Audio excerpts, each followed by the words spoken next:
नमस्कार। इस रविवार को देवशयनी एकादशी है। आइए जानें कि इस पावन दिन पर हम भगवान की कृपा पाने के लिए क्या कर सकते हैं और भगवान का आशीर्वाद पाने के लिए क्या कर सकते हैं।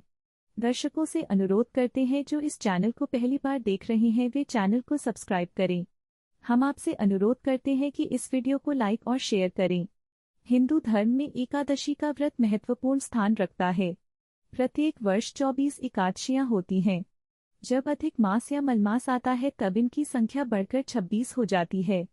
आषाढ़ मास के शुक्ल पक्ष की एकादशी को देवशयनी एकादशी कहा जाता है। कहीं कहीं इस तिथि को पद्मनाभा भी कहते हैं। सूर्य के मिथुन राशि में आने पर ये एकादशी आती है। इसी दिन से चातुर्मास का आरंभ माना जाता है। इस दिन से भगवान श्रीहरि विष्णु क्षीरसागर में शयन करते हैं और फिर लगभग 4 माह बाद तुला राशि में सूर्य के जाने पर उन्हें उठाया जाता है। उस दिन को देवोत्थानी एकादशी कहा जाता है। इस बीच के अंतराल को ही चातुर्मास कहा गया है। पुराणों में वर्णन है कि भगवान विष्णु इस दिन से 4 मास पर्यंत पाताल में राजा बलि के द्वार पर निवास करके कार्तिक शुक्ल एकादशी को लौटते हैं। इसी प्रयोजन से इस दिन को देवशयनी तथा कार्तिक शुक्ल एकादशी को प्रबोधिनी एकादशी कहते हैं।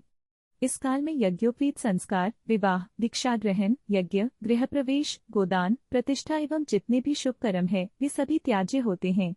भविष्य पुराण, पद्म पुराण तथा श्रीमद् भागवत पुराण के अनुसार हरिशन को योग निद्रा कहा गया है। संस्कृत में धार्मिक साहित्यानुसार हरि शब्द सूर्य, चंद्रमा, वायु, विष्णु आदि अनेक अर्थों में प्रयुक्त है।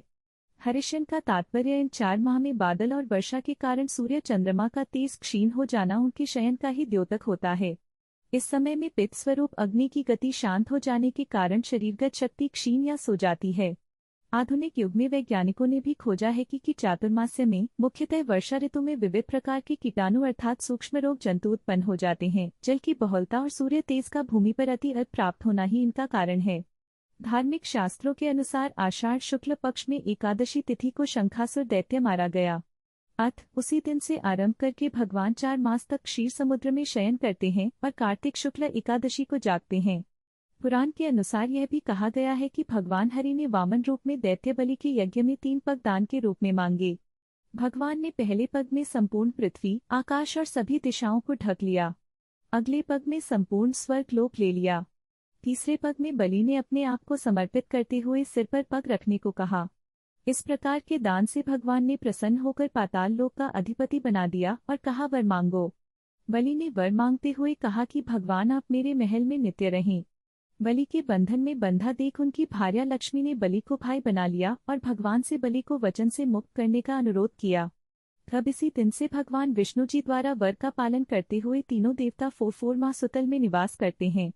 विष्णु देवशयनी एकादशी से देवोत्थानी एकादशी तक, शिवजी महाशिवरात्रि तक और ब्रह्मा जी शिवरात्रि से देवशयनी एकादशी तक निवास करते हैं। देवशयनी एकादशी का महत्व ये है कि इस एकादशी को सौभाग्य की एकादशी के नाम से भी जाना जाता है। पद्म पुराण का दावा है कि इस दिन उपवास करने से जानबूझकर या अनजाने में किए गए पापों से मुक्ति मिलती है। इस दिन पूरे मन और नियम से पूजा करने से मोक्ष की प्राप्ति होती है। ब्रह्मवैवर्त पुराण के अनुसार देवशयनी एकादशी का व्रत करने से सभी मनोकामनाएं पूर्ण होती हैं। शास्त्रों के अनुसार चातुर्मास में 16 संस्कारों का आदेश नहीं है। इस अवधि में पूजा, अनुष्ठान, घर या कार्यालय की मरम्मत, गृह प्रवेश, ऑटोमोबाइल खरीद और आभूषण की खरीद की जा सकती है। देवशयनी एकादशी व्रत विधि एकादशी को प्रातःकाल उठें। इसके बाद घर की साफ सफाई तथा नित्य कर्म से निवृत्त हो जाएं। स्नान कर पवित्र जल का घर में छिड़काव करें।